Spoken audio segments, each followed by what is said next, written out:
Hello everyone, आप देख रहे हैं rank plus the learning app और मैं हूं चंदन एमएलटी। डियर साथियों, आज हम लोग एक नई वैकेंसी के बारे में जानकारी लेने जा रहे हैं और यह वैकेंसी जो है वो एनसीएल से आया है। NCL that means northern coalfield limited. यह नॉर्दर्न कोलफील्ड लिमिटेड की जो मतलब एक कोयलवरी की नौकरी, जैसे सीसीएल होता है वैसे एनसीएल होता है। यह एनसीएल जो सिंगरौली डिस्ट्रिक्ट, इसके 8 से 9 यूनिट है। 5 से 6 यूनिट सिंगरौली डिस्ट्रिक्ट में पड़ता है जो एमपी में पड़ता है, और 2 से 3 यूनिट यूपी में पड़ता है, मतलब सटा हुआ बॉर्डर पर ही है। बेसिकली मान के चलिए कि इसमें यदि जॉब लगेगा तो आपकी पोस्टिंग सिंगरौली में होगी, है ना। तो ये मान के चलिए, ठीक है। इस वैकेंसी की हम लोग डिटेल ले उसके पहले हम इस वैकेंसी की रियलिटी चेक करना चाहेंगे कि ये वैकेंसी रियल है कि नहीं है। आपको सीधा सा आ जाना है गूगल पे, सर्च करना है एनसीएल। फर्स्ट जो वेबसाइट नॉर्दर्न कोलफील्ड लिमिटेड की वेबसाइट मिलेगी, इसको आपको ओपन करना। ओपन करने के बाद कुछ इस प्रकार से स्क्रॉल होगा। स्क्रॉल करने के बाद ये होम डैशबोर्ड है जी। होम डैशबोर्ड आने के बाद यहाँ देखो एक कैरियर वाला एक सेक्शन है। कैरियर वाले सेक्शन पे क्लिक करोगे तो यहाँ ओपन होता है रिक्रूटमेंट का ऑप्शन। इस रिक्रूटमेंट पर जब आप क्लिक करोगे, नीचे स्क्रॉल करोगे, 9 अप्रैल का एक नोटिफिकेशन दिया गया है। एनसीएल में एचईएमएम ऑपरेटर ट्रेनिंग और पैरामेडिकल स्टाफ एवं ओवरसीयर सिविल के विभिन्न पदों पर। ये जो पैरामेडिकल स्टाफ वाला है, बस इसी के लिंक पर क्लिक करना है। क्लिक करोगे आप तो डिटेल एम्प्लॉयमेंट नोटिस एडवर्टाइजमेंट, आपको इंग्लिश में देखना है तो क्लिक हेयर, हिंदी में देखना है तो यहाँ। इस पर जैसे ही आप क्लिक करोगे बच्चे, ये आपको ओपन हो जाएगा पीडीएफ। जो पीडीएफ मैंने यहाँ शो कर रखी है, मतलब ये पीडीएफ वहाँ अवेलेबल है, तो दैट मीन्स कि यह वैकेंसी रियल है, ठीक है। अब रियल है तो भैया इसकी फॉर्म कब से स्टार्ट होगा फिल होना, है जी। इसके इंपॉर्टेंट डेट आपको याद होना चाहिए। जो फॉर्म अप्लाई स्टार्ट होगा वो होगा 9 अप्रैल 2026 से और लास्ट होगा 1 मई 2026। आज है 8 अप्रैल 2026, यानी आज मैं नोटिफिकेशन दे रहा हूं, कल से अप्लाई स्टार्ट होगा।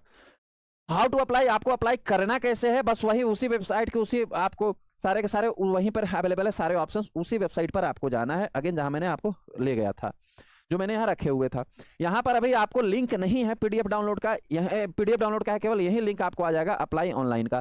तो जब अप्लाई ऑनलाइन का आएगा तो आप यहाँ से ऑनलाइन अप्लाई भी स्टार्ट कर दोगे। अभी इन्होंने लिंक दिया नहीं, जैसे ही आएगा आप अप्लाई स्टार्ट कर देना, ठीक है बच्चे। यहाँ तक कोई दिक्कत परेशानी? एक बार फिर रिवाइज कर देता हूँ। कैरियर पे जाओगे, recruitment, internal selection, apprentice training दिया हुआ है। रिक्रूटमेंट पे जाएंगे, रिक्रूटमेंट पे जैसे ही जाएंगे इस वाले सेक्शन में आपको अप्लाई का ऑप्शन मिल जाएगा, दूसरे वाले सेक्शन पे, ठीक है। अब हम इसकी पूरी डिटेल और जानकारी लेते हैं, कौन कौन से पोस्ट पे, कितने पोस्ट पे, क्या सिलेबस होगा, कैसे एग्जाम होगा, नेगेटिव मार्किंग होती है कि नहीं होती, किस लैंग्वेज में एग्जाम होगा, एवरीथिंग पे। चलिए बात स्टार्ट करते हैं। अब सबसे नेक्स्ट वन थिंग आता है कि कौन कौन से पोस्ट पे वैकेंसी है। हम केवल पैरामेडिकल वाले बात करेंगे। पैरामेडिकल में कौन कौन से आ रहे हैं सर? स्टाफ नर्स की वैकेंसी है, राइट। फार्मासिस्ट, स्टाफ नर्स की टोटल वैकेंसी जो है 47 पोस्ट पे। फार्मासिस्ट के लिए टोटल पोस्ट 4 है। टेक्नीशियन पैथोलॉजिकल जो हमारी वैकेंसी है ना, बीएमएलटी और डीएमएलटी स्टूडेंट्स के लिए, वो जो है ये 3 नंबर वाले पे अप्लाई करेंगे। इनकी टोटल पोस्ट जो है वो 12 है। देखो अब इस बात से तुरंत नहीं निगेटिव 12 तो हम क्या करेंगे, 12 पोस्ट पे ही। अरे आप 12 भी तो सिलेक्ट हो, कम से कम कहीं तो सिलेक्ट हो जाओ। 12 बच्चे भी हमारे कहीं सिलेक्ट होंगे तो होंगे ना भाई। आपको एक पोस्ट चाहिए, आप भरो, तन मन से प्रिपरेशन करो, बस इस बात को देखो। टेक्नीशियन डेंटल टेक्नीशियन की 2 पोस्ट पे है। अब डेंटल वालों के 2 पोस्ट पे है तो क्या करें, आत्महत्या कर लिया जाए? नहीं ना भाई। जो अपॉर्चुनिटी आ रही है उसको पकना है, पकड़ना है। अपॉर्चुनिटी ऐसे ही आता है और आते ही रहता है, और फिर जहां जहां हमको सिलेक्शन होगा वहां हम लेते रहेंगे। एक पोस्ट पर भी वैकेंसी था, वहां हमारा बच्चा का सिलेक्शन हुआ, केवल एक पोस्ट पे, सोचो। तो यहाँ तो 12 पोस्ट है, राइट। नेक्स्ट वन वैकेंसी जो है आपको फिजियोथेरेपिस्ट के लिए, वो 4 पोस्ट पे वैकेंसी है बच्चों। टेक्नीशियन रिफ्रैक्शन ऑप्टोमीटर के लिए 1 पोस्ट पे वैकेंसी है। टेक्नीशियन रेडियोग्राफर के लिए 3 पोस्ट पे है। टेक्नीशियन ईसीजी के लिए 2 पोस्ट पे। टोटल 75 पोस्ट पे वैकेंसी है। हमारे लिए 12 पोस्ट पे वैकेंसी है, 12। यहाँ तक क्लियर हो गया। अब जरा हम एजुकेशन क्वालिफिकेशन की बात कर लेते हैं। एजुकेशन क्वालिफिकेशन जो सबके लिए अलग अलग दिया हुआ है, मैं बात करता हूँ आपको पैथोलॉजिकल टेक्नीशियन के लिए।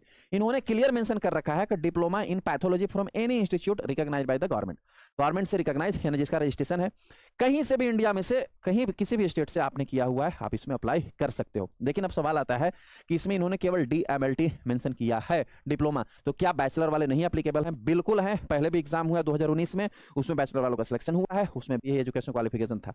तो चाहे डिप्लोमा हो चाहे बैचलर हो, आप दोनों एप्लीकेबल है, दोनों अप्लाई कर सकते हैं। कोई परेशानी और कोई पंगा नहीं हो, सिलेक्शन डेफिनेटली मिलेगा आपको।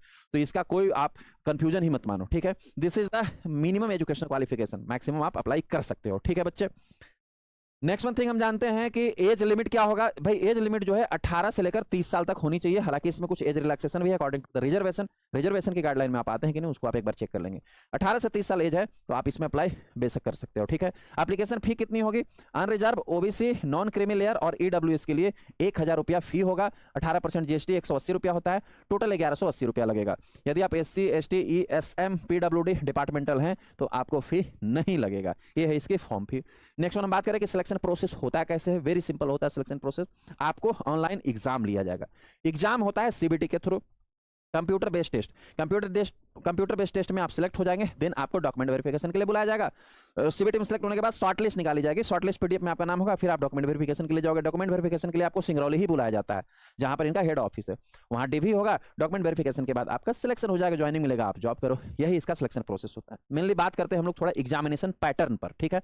मैं अभी जस्ट आपको क्या बोल रहा था बच्चों कि कंप्यूटर बेस्ड टेस्ट होता है सर। क्या होता है? सीबीटी टेस्ट लिया जाता है, कंप्यूटर बेस्ड टेस्ट लिया जाता है। या कंप्यूटर बेस्ड टेस्ट जो लिया जाता है वो 100 मार्क्स का होगा। कितने मार्क्स का होगा बच्चों? 100 मार्क्स का एग्जाम होगा। टाइम कितना दिया जाएगा आपको? 90 मिनट दिया जाएगा।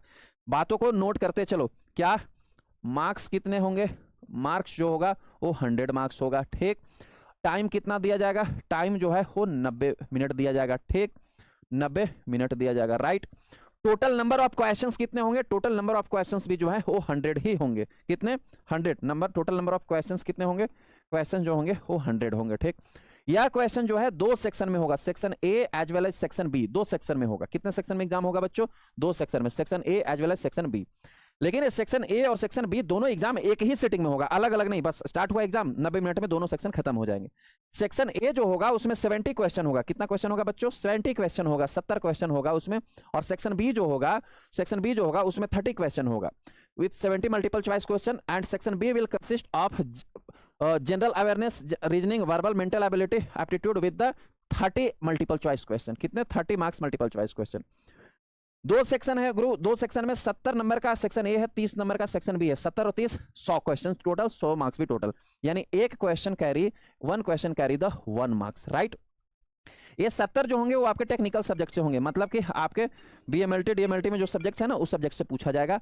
और जो 30 होगा वो नॉन टेक्निकल से होगा, यानी कि आपको जनरल इंटेलिजेंस, मैथ, रीजनिंग, इनका सिलेबस भी डिटेल दिया गया, आगे वो भी मैं बताऊंगा।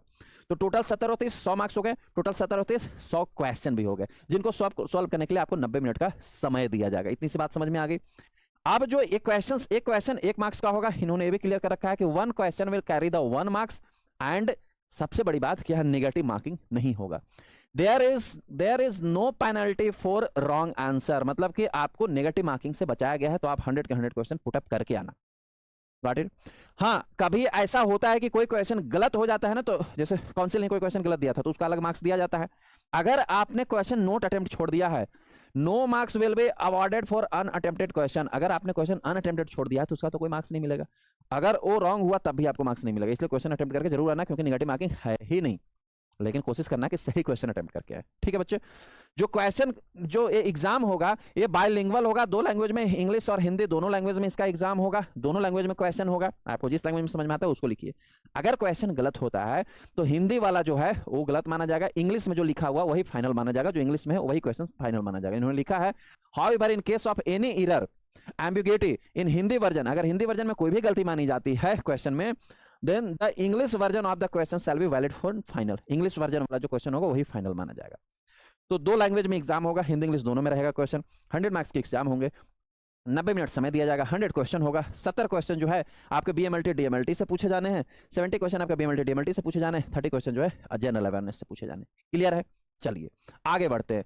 सिलेबस क्या होगा बेटा बीएमएलटी डीएमएलटी वाले में? इन्होंने कुछ मेंशन कर रखा है। जैसे सिलेबस में क्या मेंशन कर रखा है, सैंपल कलेक्शन से क्वेश्चन पूछेंगे, स्टेलाइजेशन से पूछेंगे, हेमाटोलॉजी से पूछेंगे, क्लिनिकल पैथोलॉजी से पूछेंगे, जिसमें आपको urine examination, stool examination, sputum examination, semen examination, body fluid examination, biochemistry से क्वेश्चन पूछेंगे, माइक्रोबायोलॉजी से।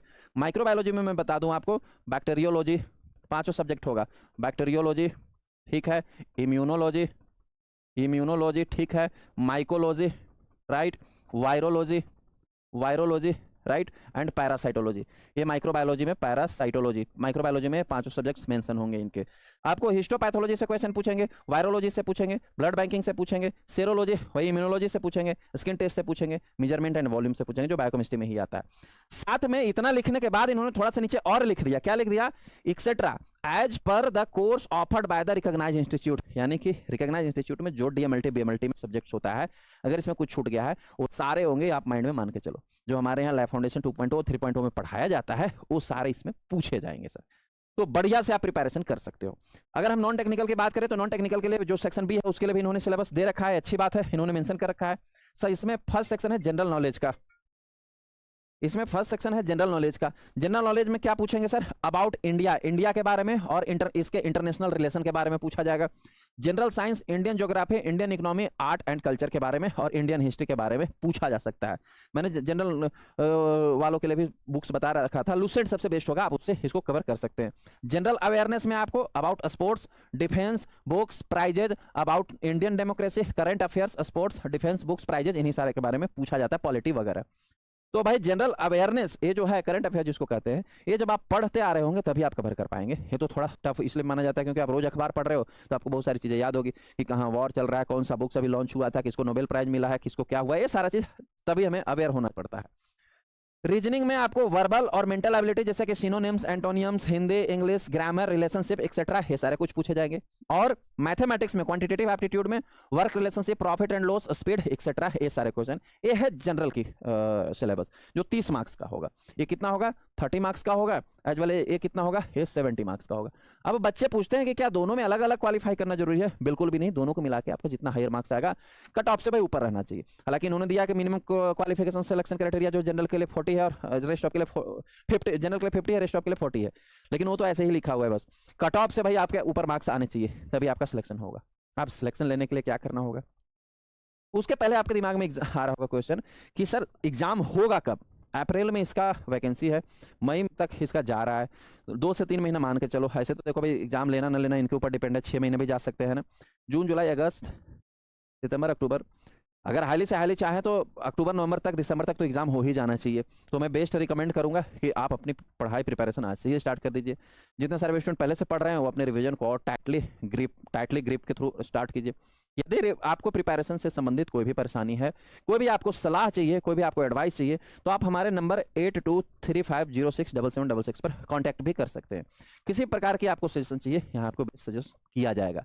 मेरी आप लोगों से गुजारिश यही है कि पढ़ना जरूरी है, पढ़िए और प्रिपरेशन कंटिन्यू रखिए। ठीक है बच्चे, होप सो जानकारी आपको यूजफुल लगी होगी। कोई जानकारी और अधूरी रह गई तो आप कमेंट में पूछ सकते हैं या आप यहाँ कॉल करके भी पूछ सकते हैं। मिलते हैं हम लोग नए क्लास में नए टॉपिक के साथ। Thank you so much.